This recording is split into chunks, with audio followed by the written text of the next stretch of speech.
whatever you do, you want to develop technical mastery. You want to be the best at what you do. You want to master it. See, part of self-motivation is you've got to find something that gives you a strong sense of competence. Well, you become known for that. You develop a reputation of being good at doing that. You set some high personal standards for yourself. You're not competing with anybody else. You're just unfolding yourself to be the best person that you could be.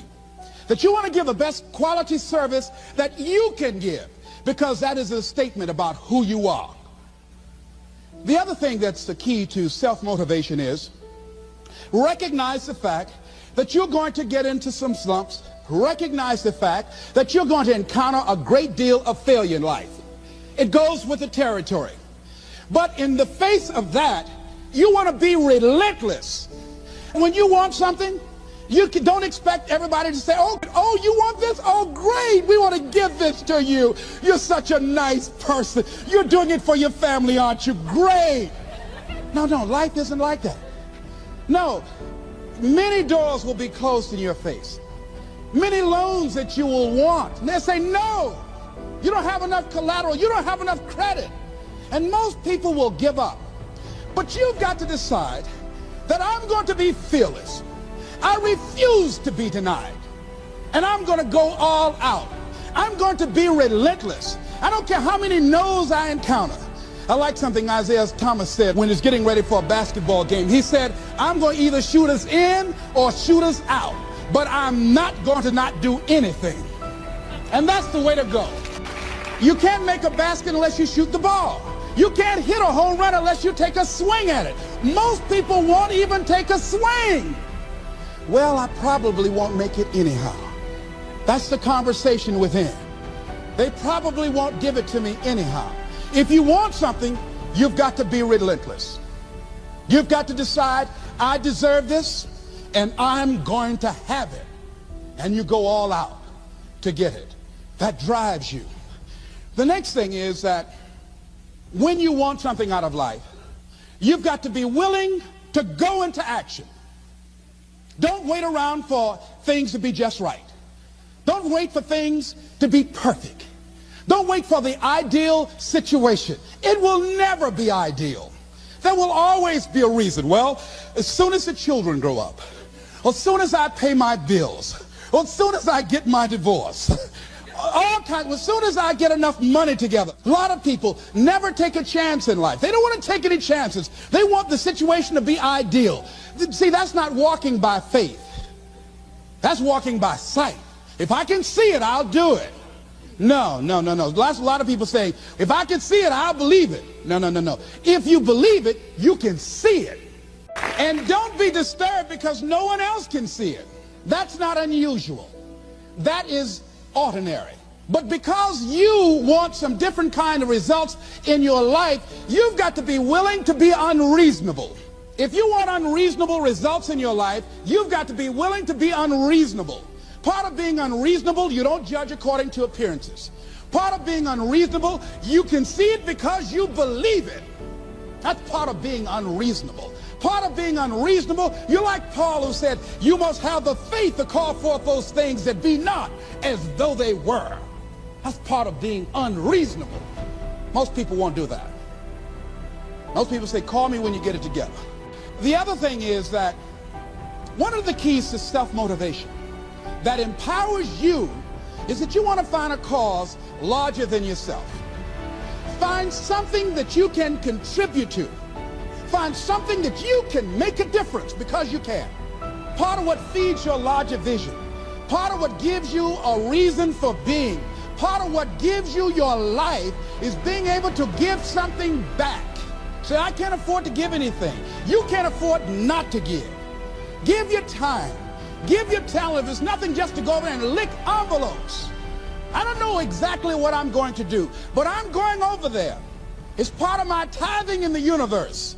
Once you develop that special sense of mission, and that's what you develop when you're part of a larger cause than yourself, it drives you. You don't need an alarm clock to get up in the morning. You have special power. You'll go places and folk will like to be around you. They will know there's something different about you. See, no one would go get on an airplane if you thought your chances of getting there to your destination were as good as your luck. And I say the reason that you will reach your destination more times than your luggage will is because the airline, and I'm glad that they do, has made it a priority to move the human beings from one point to the other safely. So I'm not really upset when my luggage doesn't show up. I'm glad they delivered me, because they've made me a priority. See, they have made delivering you to your destination important. So if you want to honor your commitment, whatever you decide that you're going to do, make sure you make it important. Make sure it is priority. Keep it before you. The other thing is, whatever that you want to do, whatever you want to begin to create and beginning to manifest your greatness and strengthening your level of commitment, and it's really exercising your will. Find something that you want to do on your goal, one action step, but make sure it stretches you, that it challenges you, but it's doable, that you can do it. This year I decided that I was going to exercise. So I started out doing just 10 setups and 10 push-ups. I know I can do that and not get upset about it. I can do that without thinking. So I started out small. Now I'm up to 50, but if I try to do 50 starting out, I wouldn't still be doing it. So I started doing it in manageable segments. Do that, and that strengthens your will. So my commitment now is strengthened and fortified by the activity of actually doing it. So now I can expand and build from there. When I decided to begin to manage my money differently, and I started saving 5% of my money, then I increased it to 10%. Then to 15%. So now I have disciplined myself to live off 75% of my income. I took discipline to do that, but I started watching how I was spending my money. I started keeping a log and following myself. So you want to begin to find something that is manageable, that you know that you can do. The next thing, in beginning to keep your commitments to yourself, have some friends that will hold you accountable, that won't let you off the hook, that won't tolerate anything less than the best from you. People that will support you in this new way of being, in this new state of consciousness. The other thing is that important is have a contingency plan. See, many times when you make a commitment to do something, there are some other variables that will happen that you can't control or you perhaps did not think about. So you want to have some other plans going on. You want to become creative. See, most people don't keep their commitments because when something goes wrong, they just stop. They don't have a contingency plan. So they don't know what to do next. Start being creative. If you challenge yourself, many times we say, I don't know what to do. And I always ask myself, but if you did know what to do, Les, what will it be? That activates another part of my mind. I start thinking about the possibilities and just experimenting. But many of us just stop dead in our tracks. I don't know what to do. You do know what to do. You got genius in you. Challenge yourself, push yourself, make yourself come up with something. Use your imagination. And what you will find is that you know more than you realize that you know. That you're more creative and more resourceful than you realize that you are. And as you do that, the more you do it, the easier it will become. At first, it's going to be a struggle. And after you get into a certain level of consciousness, you will ask yourself, how is it that I didn't see this before? At the level that I'm managing my business now, they say consciousness is what we are. I literally look at myself and say, how is it that I didn't do this before? Why is it that I couldn't see this before? And the reason that I didn't see it before, because I didn't challenge myself. I didn't put myself out here. See, the reason that most of us go through life never discovering our true greatness, literally walking, breathing corpses, the uncommitted life isn't worth living. Why? Because it doesn't produce anything. See, you only make things happen. Your life only counts. You only make a difference when you are committed. When you make a commitment with your life. That's the people that make a commitment with their lives. The people that make a commitment to their customers. The people that make a commitment to their families, to their relationships, are the people that make the greatest impact in life. You can only have two things in life: reasons or results. Notice, reasons don't count. Folks will always point out reasons on why they're not living their dream, on why they're not manifesting their greatness. They will always be able to point those things out, but none of those things count. The only thing that counts are results, and results don't lie, ladies and gentlemen. They tell it all. Judge a tree by the fruit that it bears, not the ones that it might talk about, not the ones that it might wish for or think about or affirm about, but the fruit that it actually bears. So let us look. I think that all of us are committed. But I think that some of us are producing results in our lives that level of commitment brings that we particularly don't like or find distasteful. I don't think that as a participant in life, you cannot be committed. You're either committed to mediocrity or you're committed to greatness. You're either committed to being productive or you're committed to being non-productive. You're committed to being happy or you're committed to being unhappy. See, whatever you're doing, however you spend your time, that tells you who you are. So think about what it is you like to create in your life experience. Once I look at how you commit your time, once I do an evaluation on how you spend your time, I can tell you exactly what you're committed to. People that say they have dreams or want to open a business or want to do something differently than what they're now doing, they don't like their jobs, they're unhappy, they're unfulfilled. People who say they want to improve their income level, look at how they spend their time. How they spend their time, the commitment of their time, how they use that will really tell the truth. People who said, I'd like to do better, but you don't find them in vocational or technical schools, upgrading their skills and their knowledge, how they spend their time, that will tell you what's going on. People who say they want to normalize their weight, they want to be healthy, but every time you see them, they're eating, that will tell you that they're committed to being obese for the rest of their lives. People tell you they want to stop smoking and they're lighting up at that time. Folk that say, I want to stop drinking, and every time you're in their face, they're reeking with alcohol, that will tell you what's going on. Don't have to listen to what they say, just watch what they do. Commitment shows up in your life in what you do. On the other hand, you can make the commitment to your life that you don't like the results that you have and that you're going to do something about it. See, that power is available to all of us. Why is it that people are frightened by commitment? Because when you say the word commitment, that intimidates a lot of people. Why? Because it means you have to deliver. See, most people, you ask them, hey, look here, I'd like for you to do this. They'll say, I'll try. I'll try means that is my escape clause. When I don't come through, it's really a polite no. I don't have the courage to tell you no, so I'll tell you I'll try.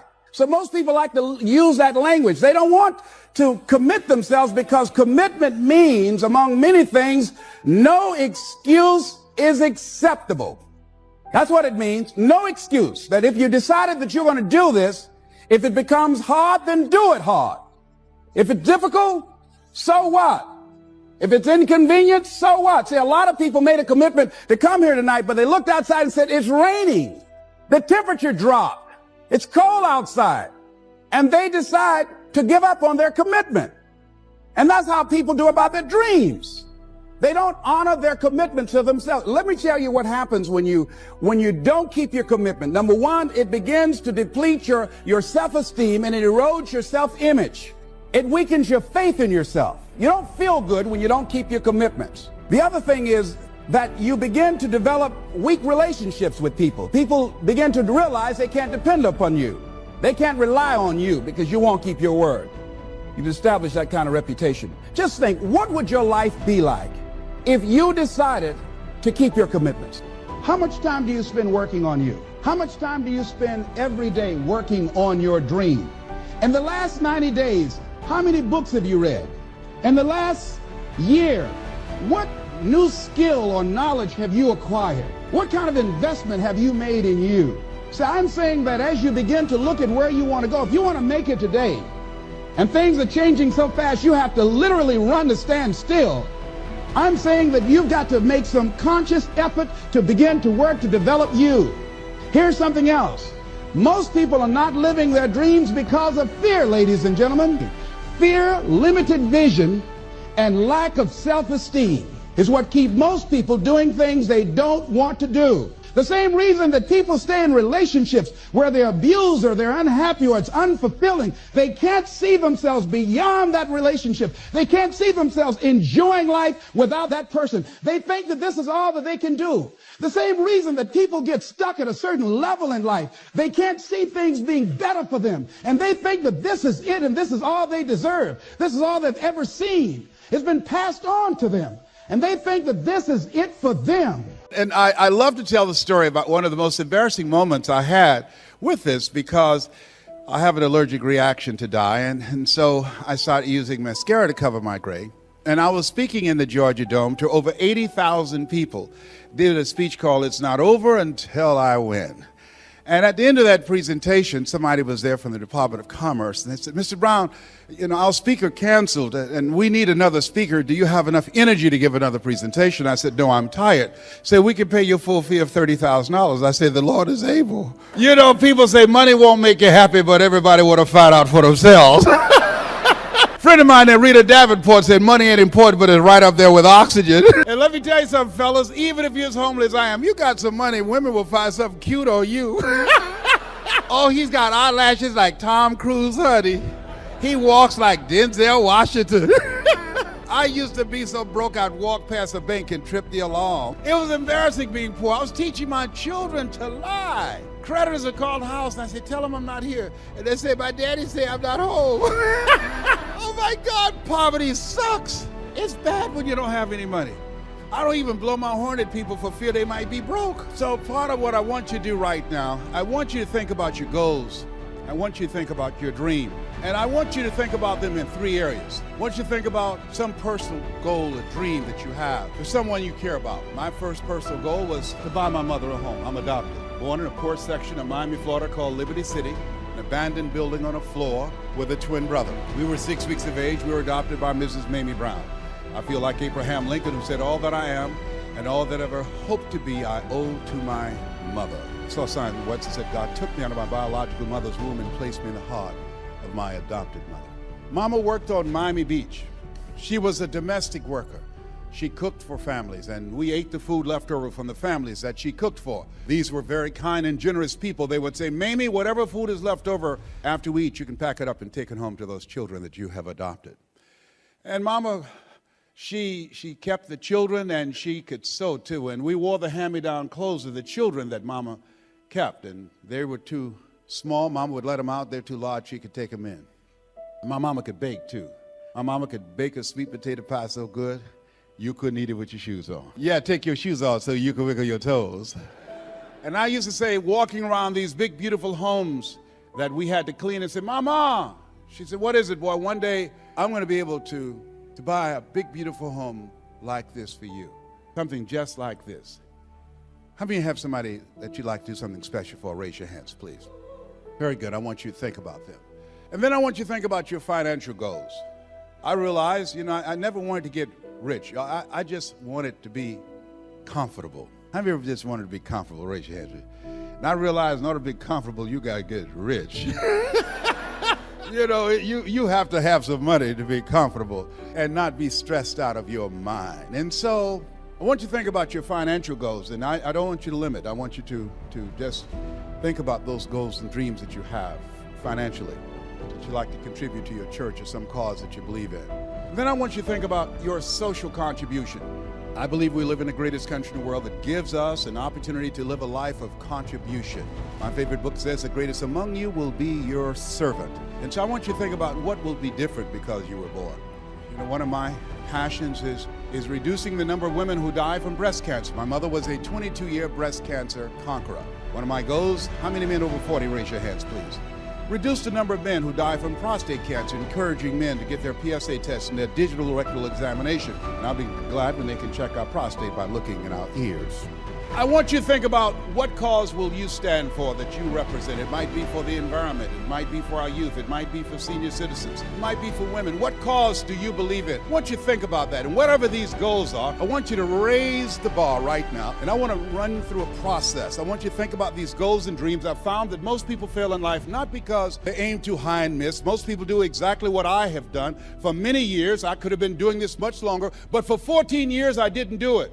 I didn't do it because I didn't believe in myself, because I allowed my past to control my present and determine my future. For many years, I used to go see Zig Ziglar, who I consider the #1 motivational speaker on the planet, and Tony Robbins, both of them the greatest who's ever done it. And I would say, "Oh boy, I love to help people." How many love to help people? Raise your hands, please. Very good. And I would say, my heart would say, "I can do that. I love to help people." And then I would leave and my mind would ask, "How would you do that, Les Brown?"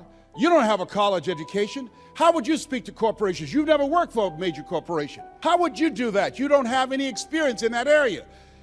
I was allowing my past. I saw this movie by Tom Cruise called Magnolia, and there's a line in there. Didn't see the whole movie, came in the center, and the line was, we might be through with our past, but our past is not through with us. And I remember beginning to reflect on my past. I'll never forget, I was in this gentleman's class. I'll speak to him on the way to the airport, Mr. Washington. He's in his 80s. He's blind now. I came in his class, and I was in school, and he said, young man, go to board, work this problem out for me. And I said, I can't do that, sir. I said, why not? I said, I'm not one of your students. Look at me. Yes, sir. Go to the board, work the problem out anyhow. I can't, sir. And the students started laughing, saying, that's Leslie. That's not Wesley. He's DT. He said, what's DT? He's a dump twin. And I said, I am, sir. And some of the students laughed. Some of you did. And he came from behind his desk. He looked at me. He said, don't you ever say that again. Someone's opinion of you does not have to become your reality. That was a turning point in my life. I want you to like this page and share. If you got a goal, a dream, or something you want to do with your life, if you know someone that's positive and going through some stuff and ready to make a shift, I want you to like this page and share it with as many positive people that you can.